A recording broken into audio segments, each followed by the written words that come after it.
안녕하세요. 오늘 이야기는 질문부터 하나 드리고 시작할게요. 여러분, 지금 되게 유산균 없는 분 계신가요? 아마 거의 없을 겁니다.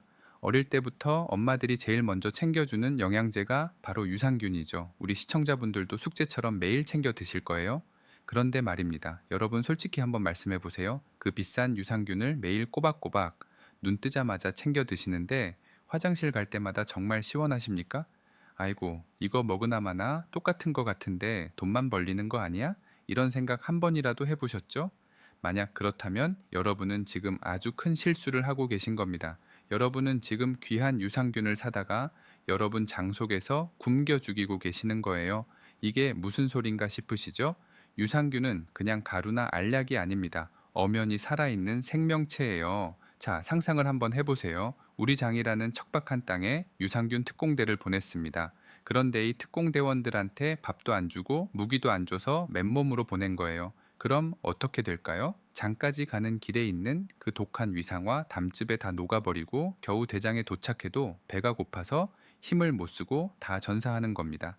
이게 바로 여러분이 유산균을 먹어도 아침마다 화장실에서 씨름하는 진짜 이유입니다. 유산균만 넣어주면 뭐 할까요? 그 안에서 얘들이 대대손 번식을 하고 세력을 넓혀야 내장이 깨끗해지는 건데 먹이를 안 주니까 다 굶어 죽는 거예요.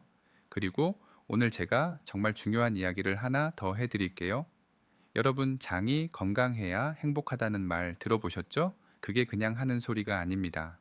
우리 마음을 편안하게 해주는 행복 호르몬, 세로토닌의 90%가 어디서 만들어지는 줄 아세요? 바로 여러분의 장에서 만들어집니다. 뇌가 아니라 장이에요. 그런데 이게 왜 중요하냐? 이 낮에 만들어진 세로토닌이 해가지고 밤이 되면 뭘로 변하는 줄 아시나요? 바로 잠을 자게 해주는 멜라토닌으로 바뀝니다. 즉, 유산균 제대로 안 먹어서 장이 나쁘면 낮에는 우울하고 밤에는 잠이 안 오는 겁니다. 아유, 나는 나이 들어서 잠이 없어 하셨던 분들, 그게 나이 아니라 장속 유산균이 굶주여서 그런 걸 수도 있다는 거예요. 한번 생각해 보세요. 매일 유산균 안 먹어도 화장실 꼬박꼬박 다녀오는 사람들이 잠도 잘 자더라니까요. 그게 바로 제 와이프입니다. 사실 제가 오늘 이 주제를 가져온 이유가 있습니다. 얼마 전 제 오랜 동료 교수 한 명을 만났거든요. 이 친구도 건강 하나는 자신하던 친구인데 요즘 부쩍 얼굴이 안 좋고 화장실을 그렇게 못 간다는 거예요. 그래서 제가 물었죠. 너 유산균은 챙겨 먹고 있어? 라고 물었더니 아주 자신 있게 대답하더라고요. 좋다는 거 추천받아서 매일 아침마다 꼬박꼬박 먹고 있어라더군요. 제가 궁금해서 뭐 먹냐고 물어봤더니 스마트폰을 꺼내서 자기가 먹는 제품을 보여주더라고요. 유명한 연예인이 광고하는 아주 비싼 제품이었어요. 그런데 제가 그 성분표를 자세히 들여다보고는 한숨이 절로 나왔습니다. 제가 왜 한숨을 쉬었을까요? 이 친구가 먹던 건 우리 몸의 소장에서 일하는 균들만 가득했기 때문입니다.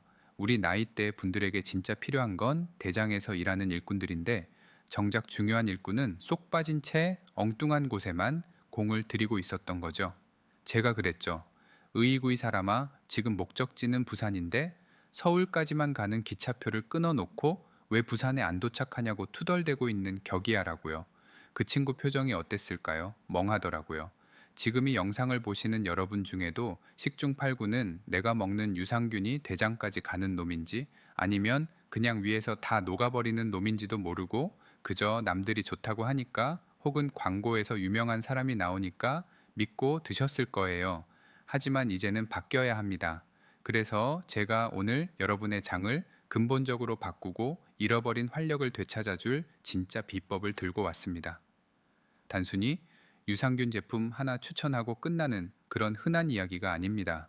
어떻게 하면 여러분 장 속에 잠들어 있는 유익균들을 깨워서 폭발적으로 늘릴 수 있는지, 그리고 왜 우리가 그동안 그 비싼 가루를 먹고도 효과를 못 봤는지 그 충격적인 이유를 하나씩 파헤쳐 드릴 겁니다. 본격적으로 비법 공개하기 전에 우리 시청자분들 지금 드시고 계신 유산균 있으시죠?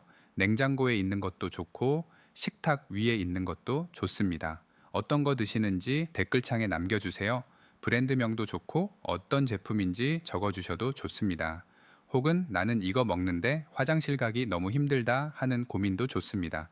자, 댓글 다 남기셨나요? 그럼 바로 이어서 이야기해 볼게요. 제가 아까 제 동료 교수 이야기를 해드렸죠? 그 친구가 먹고 있던 비싼 유산균을 제가 왜 서울까지만 가는 기차라고 했는지, 그 이유를 말씀드릴게요. 우리가 흔히 유산균이라고 부르지만 사실 얘네들은 사는 집이 각자 다릅니다. 소장에 사는 놈이 있고 대장에 사는 놈이 따로 있어요. 소장에서 주로 활동하는 건 우리가 잘 아는 락토바실러스라는 균입니다. 우리 몸에 영양소를 흡수하는 곳을 지키는 일꾼들이죠. 반면에 대장을 지키는 일꾼은 바로 비피더스균입니다.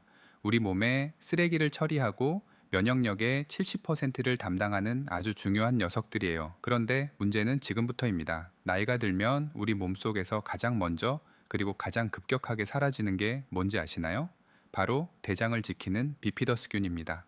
갓난아기 때는 장속 유익균의 90% 이상이 비피더스균인데 우리 형님, 누님들처럼 65세가 넘어가면 이게 1% 미만으로 뚝 떨어집니다. 거의 뭐 없는 거나 다름없죠. 그래서 여러분이 화장실 가는 게 힘든 겁니다. 대장에 일꾼이 없으니까요. 그런데도 여러분은 주구장창 소장에만 머무는 락토바실러스 위주의 유산균만 되시고 계셨던 거죠. 집에 있는 유산균통 뒷면을 한번 보세요. 비피더스라는 글자가 있는지 그리고 그 함량이 얼마나 되는지 확인해 보셔야 합니다. 이 비피더스균이 없으면 여러분은 지금까지 목적지 근처에도 못 가는 엉뚱한 기차를 타고 계셨던 겁니다. 자, 그럼 왜 이 비피더스균 중에서도 우리가 꼭 따져봐야 할 성분이 있는지 말씀드릴게요. 여러분이 마트나 약국에 가서 비피더스균이 들어있다는 제품을 골랐다고 칩시다. 그런데 어떤 건 효과가 있고 어떤 건 여전히 그대로인 이유가 뭘까요? 그 결정적인 차이는 바로 생착율에 있습니다. 아무리 좋은 균을 입으로 넣어줘도 얘들이 우리 장벽에 뿌리를 내리지 못하고 변이랑 같이 씻겨 내려가 버리면 아무 소용이 없겠죠. 머리 빠졌을 때 고민하다가 하는 무발리시 아시죠? 남의 머리카락 아무리 좋은 거 가져다가 심는다고 그게 내 머리에 붙어 있나요? 안 됩니다. 우리 몸의 면역 체계가 이거 내 거 아닌데 하고 밀어내 버려요. 그래서 모발이식을 할 때 가장 중요한 게 바로 내 뒷머리에 있는 내 머리카락을 뽑아서 심어야 한다는 겁니다.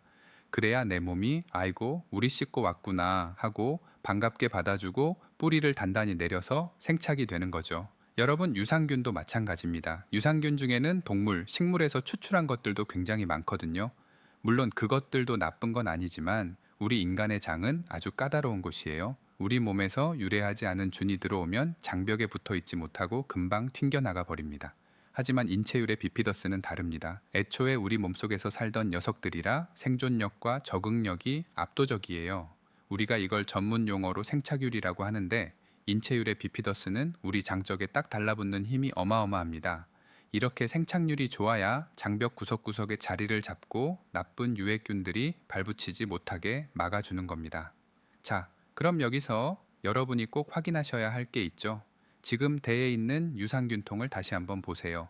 단순히 비피더스균이라고만 적혀 있나요? 아니면 인체유래라는 말이 붙어 있나요? 이게 왜 중요하냐면 비피더스균이라는 이름 뒤에 붙는 영어 이름들을 잘 보셔야 하기 때문입니다.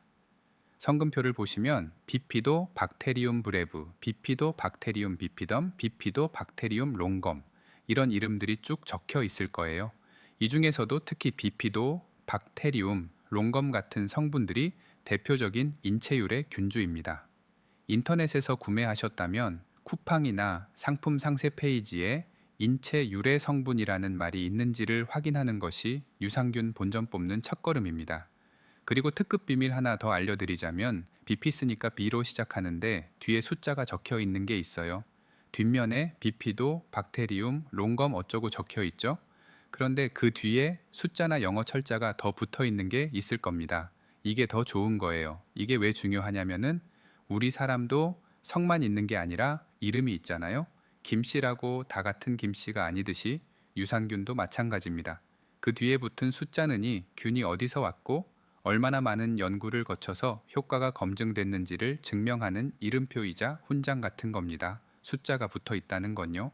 전 세계 수많은 과학자가 아이 번호를 가진 균은 정말 장벽에 잘 붙고 효과가 좋더라라고 도장을 쾅 찍어줬다는 뜻입니다. 한마디로 족보가 확실한 뼈대에 있는 집안의 자식이라는 거죠.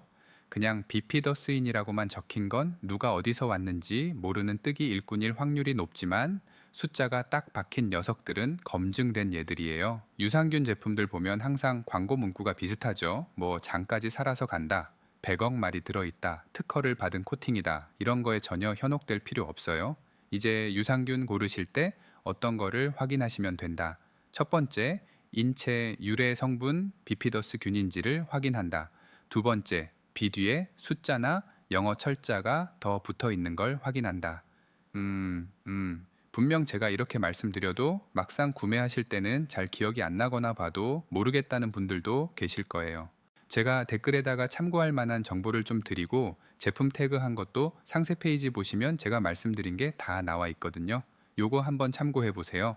여러분, 우리 나이대에는요, 아무거나 많이 먹는다고 건강해지는 게 아닙니다. 아무리 비싸고 좋은 균 100억 마리를 넣어주면 뭐하나요? 장독에 붙지도 못하고 다시 껴 내려가면 그건 그냥 비싼 변 만드는 일밖에 안 됩니다. 그동안 유산균 드셔도 배가 계속 더부룩하고 가스가 찼던 분데 혹시 내장이 받아주지도 않는 엉뚱한 균들만 주부장창 넣어주고 계셨던 건 아닌지 꼭 돌아보셔야 합니다. 혹시 본인이 먹고 있는 게 맞게 고른 건지 궁금하시면 댓글에 어디 거인지 남겨주시면 제가 댓글 달아 드릴게요. 제품명을 꼭 정확히 적어주셔야 제가 찾아볼 수 있어요. 자, 그런데 여기서 끝이 아닙니다. 머리 심어 놓고 영양분도 안 주고 관리 안 하면 어떻게 돼요? 심은 거 다시 빠지죠. 뿌리를 잘 내리는 종자를 심었으면 이제 그 종자가 쑥쑥 자랄 수 있도록 거름을 줘야겠죠. 비싼 거 필요 없고요. 그냥 바나나면 됩니다. 왜 바나나인지 말씀드릴게요. 요즘 유산균 사러 가면 통면에 신바이오틱스라고 크게 적힌 거 많이 보셨죠? 이게 뭐냐면 유산균인 프로바이오틱스랑 그 유산균의 먹이 프리바이오틱스를 한 통에 다 담았다는 뜻입니다. 이거 보시면서 여러분은 아, 이거 한 포만 먹으면 균도 들어가고 밥도 같이 들어가니까 따로 챙겨 먹을 필요 없겠네 하셨을 거예요. 광고도 그렇게 하고 있고요. 그런데 여러분, 여기서 냉정하게 한번 또 생각해 봅시다. 그 유산균 한 포 가루양이 얼마나 되죠? 고작 2개에서 5개 남짓입니다. 그 작은 봉투 안에 수십억 마리의 유산균도 넣어야 하죠. 거기다 그 유산균들이 대장까지 가는 동안 버티고 도착해서 번식까지 할 수 있는 먹이까지 충분히 넣는다. 솔직히 말씀드리면 제품 속에 들어있는 먹이는요, 유산균들이 대장까지 겨우 걸어갈 수 있게 해주는 비상식량이나 사탕 한 알 정도라고 보셔야 합니다. 배고파 쓰러지지 않을 만큼만 넣어준 거예요. 그런데 우리 비피더스 특공대원들이 대장에 딱 도착했습니다. 이제 거기서 집도 짓고 새끼도 치면서 세력을 넓혀야 우리 장이 건강해질 거 아닙니까? 그러려면 사탕 하나를 가지고 되겠어요? 제대로 된 고기, 뷔페 식당을 차려줘야 합니다. 그 뷔페 식당 역할을 하는 게 바로 마트에서 파는 바나나입니다. 바나나에는요, 우리 비피더스균이 세상에서 가장 좋아하고 환장하는 프락토올리고당과 수용성 식이섬유가 그야말로 폭탄급으로 들어있기 때문입니다. 이 성분들은 특징이 있어요. 우리가 입으로 씹어 삼키면 소장에서 흡수되지 않고 대장까지 꼬차게 직행합니다. 소장에서는 아무도 안 건드려요. 오직 배장에 사는 우리 비피더스근들만이 바나나 영양분을 맛있게 받아 먹을 수 있는 겁니다. 여러분이 유산균 한 포를 입에 털어 넣으시고 바나나 반 개를 딱 베어 먹는 순간 어떤 일이 벌어지는지 아십니까? 대장에 도착해서 기진맥진에 있던 비피더스 요원들이 바나나라는 고기 뷔페를 만나는 겁니다. 야, 살았다. 먹을 게 천지구나 하면서 신나서 밥을 먹기 시작해요. 밥을 든든히 먹은 균들은 힘이 넘쳐서 순식간에 자기 몸집의 수천 배, 수만 배로 번식을 합니다. 한 포에 10억 마리 들어있던 균이 장속에서 수천억 마리로 불어나는 기적이 일어나는 거예요. 이게 바로 진정한 신바이오틱스의 완성입니다. 공장에서 기계로 섞어 놓은 쥐꼬리만한 먹기가 아니라 자연이 준 풍성한 바나나 밥상을 차려주는 거죠. 제가 장담컨대 비싼 영양제 2알 먹는 것보다 유산균 한 포에 바나나 반 개 같이 드시는 게 효과가 100배는 더 빠를 겁니다. 나는 유산균 먹으면 오히려 배에 가스만 차고 더부룩해 하시는 분들 계시죠? 그게 왜 그러냐면 먹이는 안 들어오고 균만 들어오니까 얘들이 장속에서 배가 고파서 부패하고 가스만 만드는 거예요. 그런데 바나나랑 같이 먹어주면 얘들이 신나서 발효를 시작합니다. 장내 환경이 산성으로 바뀌면서 나쁜 유해근들은 죽고 우리 몸에 좋은 비피더스균만 살기 좋은 꽃밭이 되는 거죠. 그동안 유산균은 약이니까 물이랑만 먹어야지 하셨던 분들 이제 생각을 바꾸셔야 합니다. 유산균은 약이 아니라 살아있는 생명체고 생명체는 밥을 먹어야 일을 합니다. 비싼 유산균 사서 돈 버리지 마시고 내일부터는 꼭 마트 들러서 바나나 한 송이 사오세요. 그게 여러분의 장을 살리고 낮에는 세로토닌으로 행복하게, 밤에는 멜라토닌으로 꿀잠 깨 만드는 가장 쉽고 확실한 비법입니다. 자, 그럼이 중요한 바나나 검은 반점, 콕콕 박힌 자리 근거를 먹어야 할까요? 또 당뇨병 있는 분들은 어떻게 먹어야지 이것도 알려드려야겠죠? 자, 먼저 바나나 고르는 법부터 말씀드릴게요.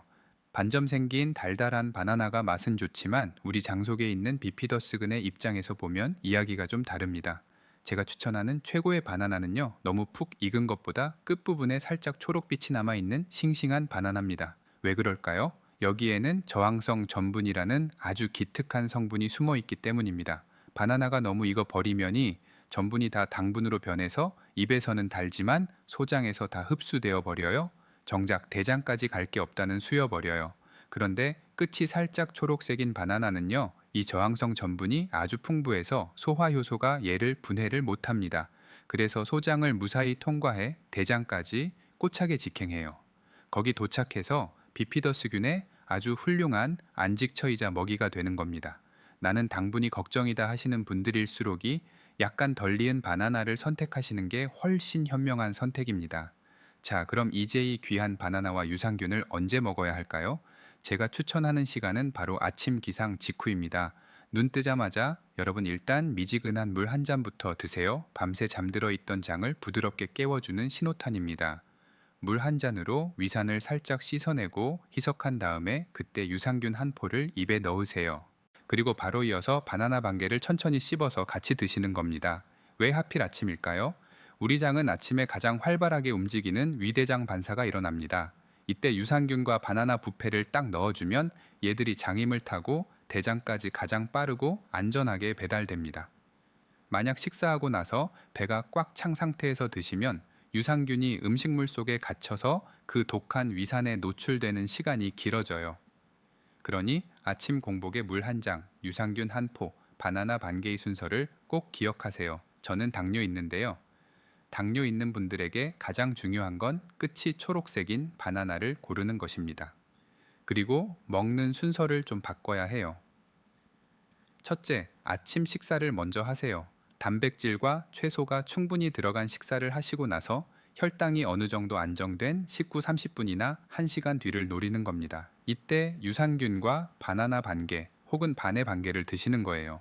반의 반 개부터 시작해 보세요. 식사로 이미 장이 움직이고 있을 때 유산균 밥을 넣어주는 거죠. 둘째, 만약 공복에 드시고 싶다면 물 한 잔 드신 후에 바로 바나나를 드시지 마시고 견과류나 삶은 달걀 같은 단백질을 먼데어 조금 드신 뒤에 바나나와 유산을 드세요. 그래야 당 흡수 속도를 늦춰서 혈당을 안전하게 지킬 수 있습니다. 먹고 남은 건 밀폐 용기에 넣어서 냉장고에 넣어 두셨다가 다음날 아침에 드시면 딱입니다. 자, 이제 딱 주의사항만 말씀드리고 오늘 강의 마무리할게요. 주의사항은 딱 3가지예요. 첫째, 면역력이 너무 떨어져 있는 분들은 조심하셔야 합니다. 항암 치료 중이거나 면역 억제제를 대시는 분들 혹은 중증 질환으로 몸이 아주 약해진 분들은 조심하세요. 유산균도 결국 균입니다. 면역력이 바닥난 분들에게는 이 균이 오히려 혈관으로 침투해서 문제를 일으킬 수도 있거든요. 이런 분들은 반드시 주치 선생님과 상의 후에 드셔야 합니다. 둘째, 유상을 처음 드시면 장내 환경이 바뀌면서 방귀가 자주 나오거나 배가 좀 더부룩할 수 있습니다. 이건 자연스러운 현상이에요. 그런데 심한 복통이나 설사 혹은 피부 발진이 일주일 넘게 계속된다. 그건 그 제품의 균주가 여러분의 몸과 싸우고 있다는 신호입니다. 그때는 미련 없이 섭취를 멈추고 다른 균주를 찾으셔야 합니다. 셋째, 항생제를 드실 때는 시간을 떼어 놓으세요. 감기나 염증 때문에 항생제 처방받으시는 경우 많죠. 항생제는 나쁜 균도 죽이지만 우리 몸에 들어간 유산균들도 다 죽이거든요. 그래서 항생제를 드실 때는 유산균을 같이 드시지 마시고 최소 5시간에서 4시간 정도 간격을 두고 드셔야 유산균이 살아남을 수 있습니다. 아, 그리고 이런 질문 많이 하시죠? 유산균 한 통 다 비우면 다음번에는 다른 회사 제품으로 바꿔 먹어야 한다더라. 그래야 장이 안 질리고 효과가 좋다는 건데 여러분 이게 정말 사실일까요? 제가 딱 정리해 드릴게요. 내 몸에 꼭 맞는 유산균을 찾았다면 굳이 바꾸실 필요 없습니다. 오히려 그게 독이 될 수도 있어요. 아까 제가 유산균 먹는 건 모발 이식하는 거랑 똑같다고 했죠. 어렵게 내 몸에 딱 맞는 인체율의 비피더 수균을 찾아서 이제 겨우 장덕의 자리를 잡고 뿌리를 내렸는데 갑자기 다른 회사 제품, 즉 다른 성격의 균들을 떼거리로 집어넣으면 어떻게 될까요? 장속에서는 다시 전쟁이 납니다. 새로 들어온 놈들이 기존에 잘 살고 있던 균들을 밀어내려고 싸우거든요. 그럼 장면 환경이 안정이 안 되고 계속 불안정해지는 겁니다. 그럼 왜 사람들은 바꾸라고 할까요? 그건 나한테 맞는 균을 아직 못 찾아댔을 때 하는 이야기입니다. 유산균을 먹었는데도 한 달 내내 아무 소식이 없다. 그럼 그 균은 나랑 궁합이 안 맞는 거예요. 그럴 때는 미련 없이 다른 브랜드, 다른 균주가 든 제품으로 갈아타야 합니다. 나한테 딱 맞는 인생 유산균을 찾을 때까지는 브랜드 쇼핑을 하셔도 좋습니다. 하지만 드디어 화장실 소식도 좋고 몸도 가벼워지는 인생 유산균을 찾으셨다면 그때부터는 한 놈만 패셔야 합니다. 최소 6개월에서 1년 이상 꾸준히 같은 제품을 드셔야 그 균들이 여러분 장 속에서 명문가를 이루고 대대손장을 지켜주는 겁니다. 여러분 장은 변화보다 안정을 좋아합니다. 나랑 잘 맞는 일꾼을 찾았다면 괜히 남의 말 듣고 바꾸지 마세요. 그 일꾼 바나나라는 좋은 밥이나 제때 챙겨주시는 게 훨씬 이득입니다. 아시겠죠? 자, 오늘 제 강의 들으셨다면 바로 오늘 내일부터 바나나 사서 드실 거죠? 댓글에 바나나 사온다고 꼭 선포해 주세요. 그럼 비피더스, 유산균과 바나나 먹고 언제부터 화장실 소식 오는지도 궁금하실 겁니다. 성격 급하신 분들은 내일 아침에 바로 신호 오길 바라시겠지만 우리 몸의 과학은 단계가 있습니다. 유산균을 먹고 우리 장속 미생물의 지도가 완전히 바뀌는 데 걸리는 최소한의 시간이 바로 2주입니다. 좀 걸리죠? 제가 이전 강의에서도 말씀드린 게 세포가 새로 태어나고 죽는 주기가 있습니다. 기존에 자리 잡고 있던 나쁜 유해균들을 밀어내고 우리가 새로 넣어준 인체율의 비피더스균들이 바나나를 먹고 자리를 잡아서 대가족을 이루걸리는 물리적인 시간이 딱 14일 정도 걸리기 때문입니다. 물론 장이 민감하신 분들은 한 3, 4일 만에 어라배가 좀 부글거리네 하고 반응이 오기도 합니다. 이건 나쁜 균과 좋은 균이 전쟁을 벌이는 신호니까 걱정하지 마세요. 하지만 진짜 내 장이 황금빛으로 바뀌었다고 느끼시려면 딱 2주일만 꾸준히 드셔보세요. 2주 뒤에는 아침마다 이제 살 것 같다 하는 소리가 저절로 나오실 겁니다.